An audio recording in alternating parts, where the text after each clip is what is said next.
আসসালামু আলাইকুম ভিউয়ার্স, আশা করি আপনারা সবাই ভালো আছেন। আজ আমি বাংলাদেশের সিলেট অঞ্চলের একটা খুবই জনপ্রিয় রেসিপি শুটকি শিরা বা হুটকি শিরা আপনাদের সাথে শেয়ার করছি। প্রথমে আমরা নিলাম কদু পাতা এবং আমরা নিচ্ছি লবণ, হলুদ, মরিচ, আলু, শুটকি এবং মাছ। পরে আমরা প্রন অ্যাড করব। এখন আমরা একটি পাত্রে সব উপাদানগুলো দিয়ে দিব একে একে।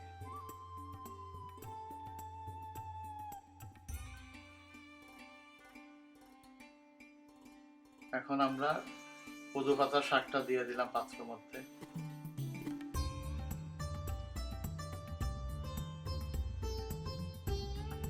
তারপরে দিলাম আলু, কেটে নিয়েছিলাম আমরা একটা আলু।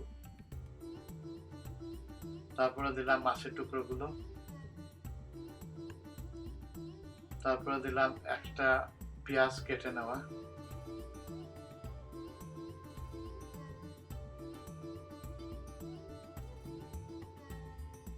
তারপরে আমরা দিলাম আধা চা চামচ লবণ, আপনারা বেশি খেলে বেশি দিতে পারেন। আর সব ডেসক্রিপশন বক্সে সব ইনগ্রিডিয়েন্ট দেওয়া, আপনারা দেখে নেবেন। তারপরে 1 চা চামচ লাল মরিচের গুঁড়া দেওয়া হলো।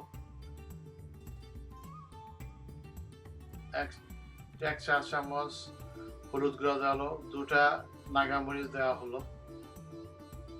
এখন আমরা বসিয়ে দিলাম পাত্রটা চুলার মধ্যে মিডিয়াম আছে। এখানে আমরা কোনো তেল ব্যবহার করিনি। 2টা ফোড়ন আমরা নিয়েছি, পরে দিব। এইভাবে আমরা শুটকি শিরাটা তৈরি করি। শুটকিতে গরম পানির সাথে দিয়ে পরে এটাকে মাইক্রো ওভেনে 8 মিনিট রান্না করার পরে, গরম করার পর আপনার শুটকি শিরাটা তৈরি হয়ে গেল। এইটাই হলো এই তরকারির মূল উপাদান। এখন আমরা 2টা প্রন দিয়ে দিলাম, আপনার ছেলে আরো বেশি দিতে পারেন।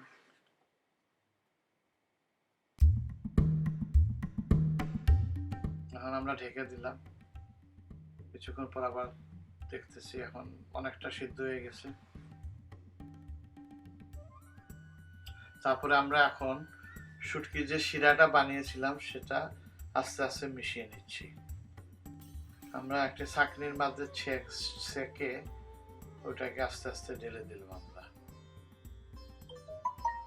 উপাদানগুলোর উপর।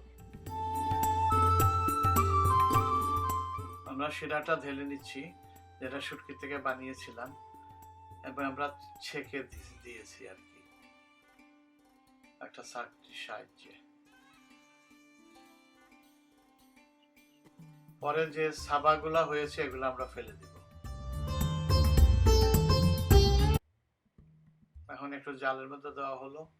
আপনারা চাইলে একটু পানি মিশাতে পারেন, তাহলে ভালো হয়।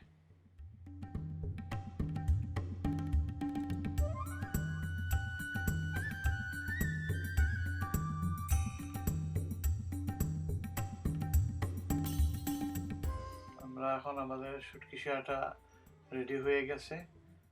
আশা করি যদি আপনাদের ভালো লাগে তাহলে লাইক দিবেন, শেয়ার করবেন, কমেন্ট করবেন, আমাদের চ্যানেলটা সাবস্ক্রাইব করবেন। Sabu food and tours. Thank you.